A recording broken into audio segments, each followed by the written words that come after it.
তো সেটার জন্য সেটা আমরা যেটা বলছি ওপেন আরো যদি ভালো ভালো সংস্কারের প্রস্তাব আসে সেই প্রস্তাবগুলো বিভিন্ন যারা আছেন আমাদের সমমনা রাজনৈতিক দলগুলো যারা আছেন যারা একত্রে যারা আমরা রাজনীতি করছি শেখ হাসিনার বিরুদ্ধে সংগ্রাম করেছি তারা সবাই মিলেই আবার সেটা তারা করবে সংস্কার করতে হবে, সংস্কার চলবে, ভবিষ্যতে চলবে। আমি যেখানে একটা বড় মাপের সংস্কার দিচ্ছি, আমি যখন ছাত্রদের প্রেসিডেন্ট ছিলাম 80s-এ, তখন তো আমি যে আপনার মোবাইলে যে ভিডিও ধারণ করা যায় এটা আমি ভাবতেই পারতাম না। এখন তো চমৎকার চমৎকার কাজ করছেন আমাদের ছেলেমেয়েরা। দারুণ বিপ্লব ঘটিয়েছে মাল্টিমিডিয়া, নিউজ মিডিয়াতে, মাল্টিমিডিয়াতে একটা বড় ধরনের বিপ্লব হয়ে গেছে। দ্যাট ইজ অলসো সংস্কৃত মিডিয়া ইন্ডাস্ট্রি। সংস্কারটা চলবে, আরো সামনে দিনে আরো আরো অনেক কিছু রাষ্ট্র এগিয়ে যাবে।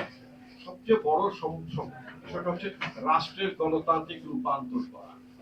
রাষ্ট্র যদি গণতান্ত্রিক না, রাষ্ট্রের যদি গণতান্ত্রিক চরিত্র না থাকে, একবারে একটা ভালো নির্বাচন কখনই একবার একটি ভালো নির্বাচনের মধ্যে দিয়ে একটি রাজনৈতিক দল বা প্রতিবাদ রাজনৈতিক দল তারা ক্ষমতায় সমাসীন হবে। কিন্তু যদি ব্যবস্থাটা নির্বাচনী আচরণবিধি, অন্যান্য আচরণবিধি, জবাবদিহিতা, স্বচ্ছতা এগুলো যদি না থাকে তাহলে কখনই গণতন্ত্র টেকসই হবে না। রাষ্ট্রের গণতান্ত্রিক ব্যবস্থাটা রাখতে হবে, জবাবদিহি ব্যবস্থাটা রাখতে হবে, তাহলে আমরা এগিয়ে যেতে পারি। এটাই একটা কথা খুবই বেশি প্রচলিত, মানে বলেছেন রাজনৈতিক বন্দোবস্ত। কেউ কেউ বলে নতুন রাজনৈতিক বন্দোবস্ত। হোয়াট ইজ নতুন রাজনৈতিক বন্দোবস্ত? শেখ হাসিনার একটা নতুন রাজনৈতিক বন্দোবস্ত ছিল।